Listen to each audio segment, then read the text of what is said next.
Social media da thagalakpa tongan ba I pausing miyamgi mafamda thamjari. Ahanbada jiribam lamtai khunaugi khunjasing saphagadaba mafamda thaidoknakre. Mathangda Kaksing Municipal Council gi Solid Waste Management Treatment Plant tagi pot huranba lakpa miyoisingna mafam adugi saukidada thangna thilamba amadi Jaitupna kalambadagi asok apanangkre.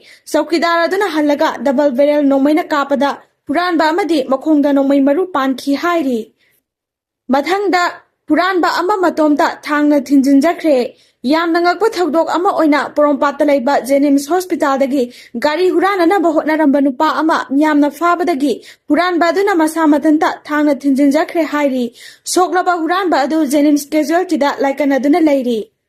Mathangda Manipur Bar Lines Facebook page tagi lokhacharaga CISF Constable nupi amana actress politician kangana Renaut khupakna thakre. Chandigarh airport ta duty tawduna laiba constable Kulbhindar Kaurna security checking area da actress turned politician kangana Renaut khupakna thakhibagi thogdokka mari leinana Central Industrial Security Force CISF na suspend tawkhre. Thogdok asigi matangda fangba reports amagi matung ina hawkhiba 2020 December thada lawmi singna protest tawduna fangkhiba adu lupa sama phangnanabagi ni haina kangana Renaut na phongdokhiba wafam adu ningsinglaktuna Sauningbadagi mahakpu uba aduda khupakna thabani haina phongdokhi loinana hariba lawmi singi protest aduda constable Kulbhindar Kaurgi mamasu sarukyakhi hairi.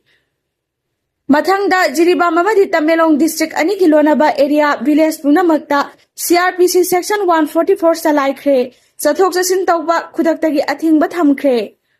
Mathangda Robin Mangang khwairapomdagi lokhacharaga Sekmai trail da hozik ayuki pung 13 minute yankhaida kuki minaina akanba bom ama kapsilaklaga mokhoiga punna laiminariba central government ki authority singduna tumina lairisi karigino Sinmi mayam thabak suri mirakta tasilamlabadi kamai tawni adu kana pokhaibadu government authority dunadi nakal animak amata kafaloi haraga kuki nadi leptana kapsilakle kanadano aikhoina thaja doise.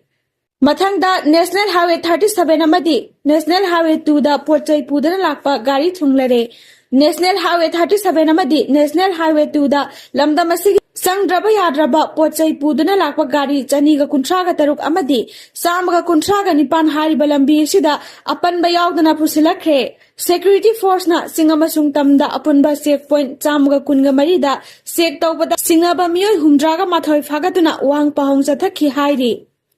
Mathangda Surchandra Judoka Semboi Maitai dagi lokhatlaga kuki na ngambagi sangse hatpana kuki na Maitai hatpa aduga X Twitter dana Maitai na kuki gi yummai loina thavire kanbiyo haina lahoba aduga mayang singsina we are with you haina hoba aikhoi gina singthanaba Twitter X na lan loisinbadi ngamloi adubu misang khombadi ngammi. Mathangda Manipurda thokliba lana sida chenaba kuki nupa ama NIA Imphal airport agi fagatkre. Hojik Manipurda thokliba lana sigi mari leinana yamna maru oina chenaba kuki nupa ama National Investigation Agency NIA na Imphal airport agi fagatpa ngamkre hairi.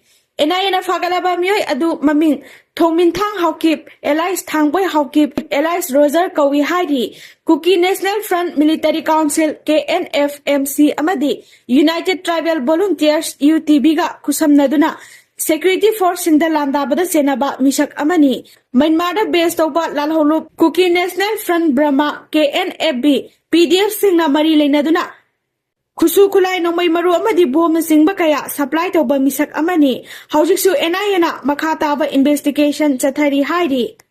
Mathangda Nagaland da kuki huranba ama Nagaland police na fare maming na thangmilen laifamna cycle. Loisilakpada jiri tu deregi lokhacharaga jiri nunkhalda leiba maitai gi yum amada sakhangdaba singna mai tharam le hairi.